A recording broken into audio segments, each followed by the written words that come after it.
Phil Collins, la tragédie d'une icône oubliée. Il était incontournable dans les années 80. Sur scène, au sommet des charts et sur nos écrans, Phil Collins était un phénomène.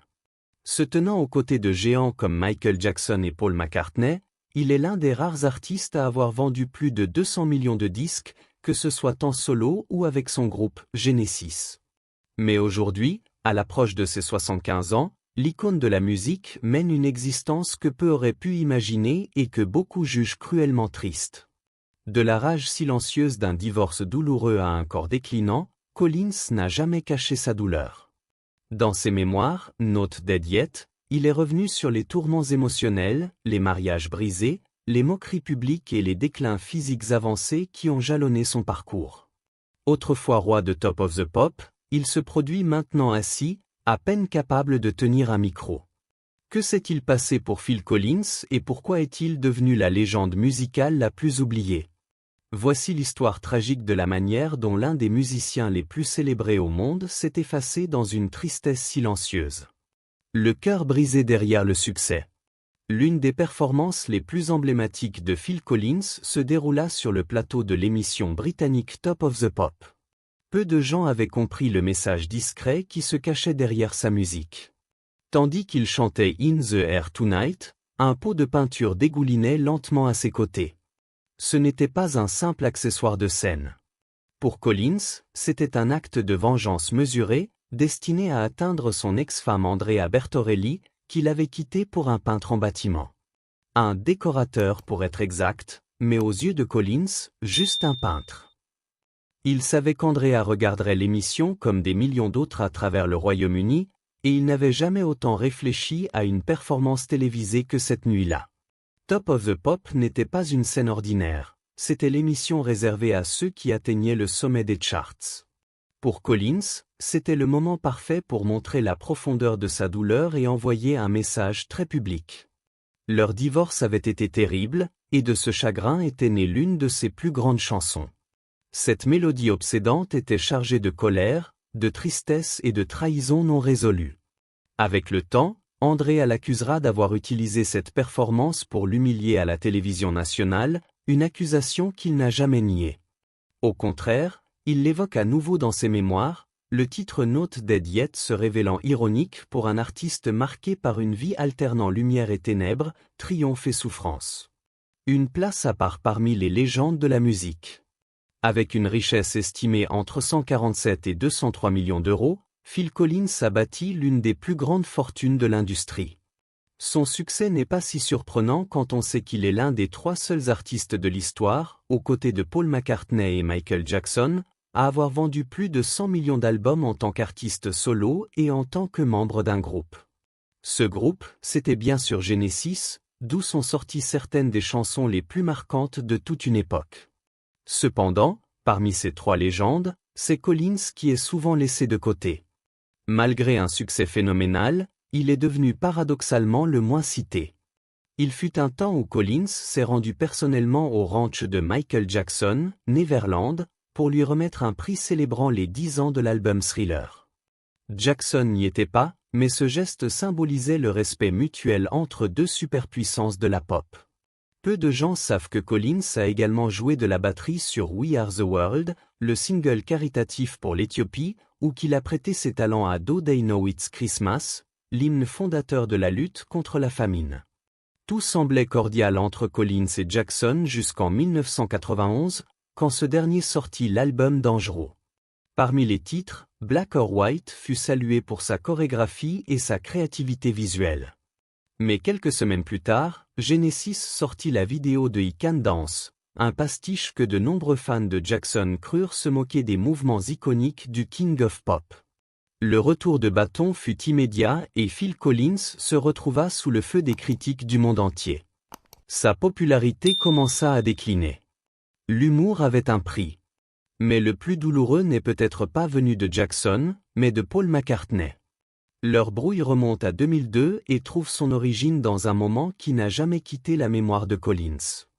Lors d'un événement royal au palais de Buckingham, ce qui aurait dû être un moment de fierté entre 2 icônes britanniques tourna au vinaigre. Phil Collins s'y était rendu avec une première édition de la biographie des Beatles, signée par Hunter Davis. Il s'agissait pour lui d'un moment très spécial, une chance de rencontrer l'un de ses héros musicaux.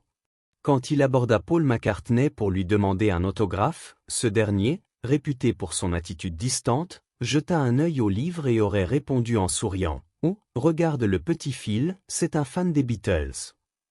Cette phrase, même si elle était peut-être anodine pour Paul, laissa une marque indélébile sur Collins. Elle déclencha un profond sentiment d'humiliation, une infériorité qu'il ne s'était jamais attendu à ressentir.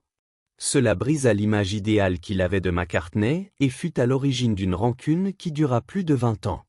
Dans des interviews, Phil parla ouvertement de cette rencontre, expliquant que Paul avait une façon de parler qui vous rabaisse. Finalement, McCartney le contacta par téléphone pour lui dire de laisser tomber et de ne plus en parler en public. Mais Collins ne renonça pas, estimant qu'il avait le droit de dire ce qui le dérangeait. La transformation de Genesis est la naissance d'un artiste solo. Cette honnêteté brute s'est souvent retrouvée dans sa musique. In the Air Tonight reste l'hymne émotionnel de Collins, né de la douleur d'un mariage raté et d'une puissante prise de conscience, il pouvait réussir seul. Cette chanson a marqué le début de son parcours solo, un chemin marqué par la vulnérabilité et une force inattendue. Ironiquement, Collins avait rejoint Genesis presque par accident. Il s'était présenté à une audition après avoir vu une annonce dans un journal et était devenu le batteur du groupe après avoir joué dans plusieurs formations plus modestes.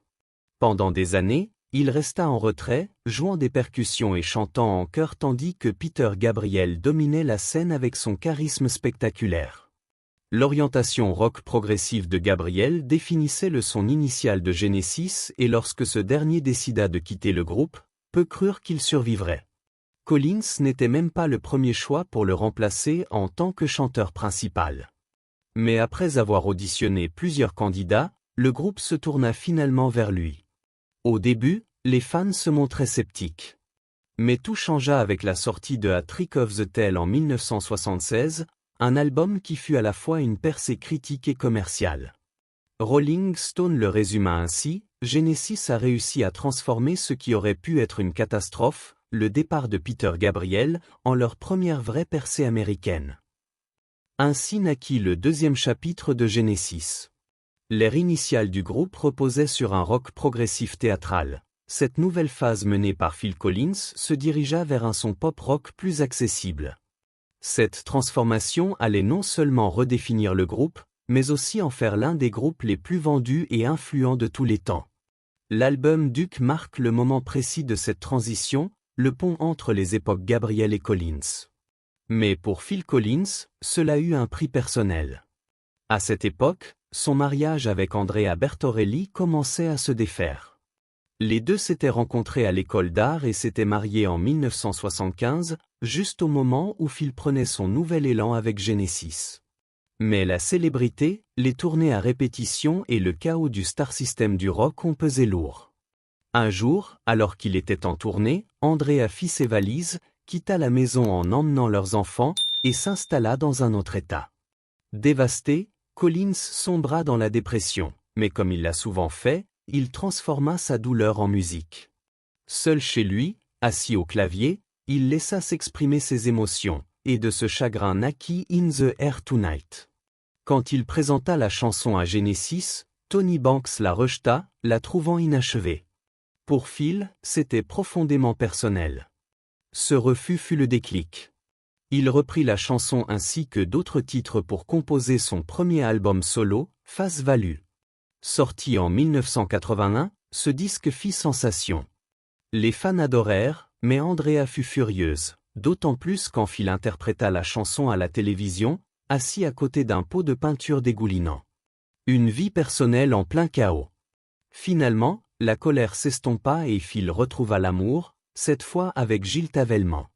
Ils se marièrent et eurent une fille, Lily Collins, qui est aujourd'hui une actrice reconnue, notamment grâce à la série Netflix Emily in Paris.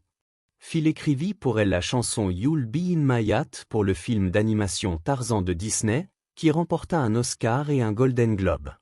Mais comme beaucoup d'enfants de parents célèbres, l'enfance de Lily fut marquée par l'absence. La situation fut compliquée par les tensions avec Gilles. Lorsque Collins tomba amoureux d'Oriane Sevet, qu'il rencontra en tournée en 1994, il décida de partir et l'annonça à Gilles par fax. Des années plus tard, dans ses mémoires, Lily fit face à cette blessure dans une lettre ouverte à son père, écrivant « Je te pardonne de ne pas avoir toujours été là quand j'avais besoin de toi et de ne pas avoir été le père que j'attendais. » Collins reconnut ses fautes, avouant que son absence et le tumulte de ses relations avaient affecté Lily, la plongeant dans la dépression et des troubles alimentaires. En 2006, son mariage avec Oriane prit fin, et il dut verser un règlement de divorce d'une somme colossale de plus de 46 millions de livres sterling, l'un des plus onéreux de l'histoire du Royaume-Uni. Mais après un temps, le couple tenta une réconciliation. Puis, en 2020, la réconciliation prit fin de manière violente. Phil découvrit qu'Oriane s'était secrètement mariée à un homme beaucoup plus jeune à Las Vegas alors qu'elle vivait encore avec lui. Ce fut le début d'un combat judiciaire explosif et profondément humiliant. Oriane a fait des déclarations publiques, affirmant que Phil ne se baignait plus et ne se brossait plus les dents. Elle et son nouveau mari ont refusé de quitter le manoir de Phil à Miami, déclenchant une nouvelle série de batailles judiciaires. Le déclin d'un batteur. Pendant qu'Oriane campait sur ses positions, Phil a pris du recul. Sa santé continuait de se détériorer. Il avait souffert d'une infection virale qui avait failli lui coûter l'ouïe, mais c'est une grave blessure à la colonne cervicale qui s'est avérée la plus dévastatrice. Après l'opération, sa mobilité a été définitivement affectée, l'obligeant à se produire assis. En mars 2022, Phil Collins a officiellement pris sa retraite musicale, prononçant un adieu discret sur scène avec ses compagnons de Genesis. Ce fut un moment doux amer. L'homme à la canne, à peine capable de se tenir debout, était autrefois le batteur qui faisait battre le cœur du monde entier. Son fils Nick Collins a pris sa place derrière la batterie, un passage de témoin émouvant et symbolique. En février 2023, Phil a livré un bilan sobre sur sa santé dans une interview. « J'ai été malade, très malade. » Il a avoué être frustré par ses limitations physiques. « Je ne peux presque plus tenir une baguette de cette main. La perte est profondément personnelle. Si je ne peux plus faire ce que je faisais aussi bien que je le faisais, je préfère ne rien faire. » Des décennies de performances acharnées ont laissé des traces sur son corps. Il souffre de lésions nerveuses, de pieds tombants et de mobilité réduite à la suite d'opérations sur sa colonne vertébrale. Les musiciens, les gens de groupe en général se croient invincibles, a expliqué son fils Nick dans un documentaire. Ça, c'est vraiment ce qu'il en était pour mon père, ce sentiment d'invincibilité. Mais on ne se rend pas compte que ça finira par nous user. Derrière lui s'élèvent des décennies de triomphes, de chagrins et de conflits. Devant lui s'ouvrent des batailles juridiques, des épreuves de santé et l'éclipse progressive d'une carrière qui a autrefois illuminé le monde.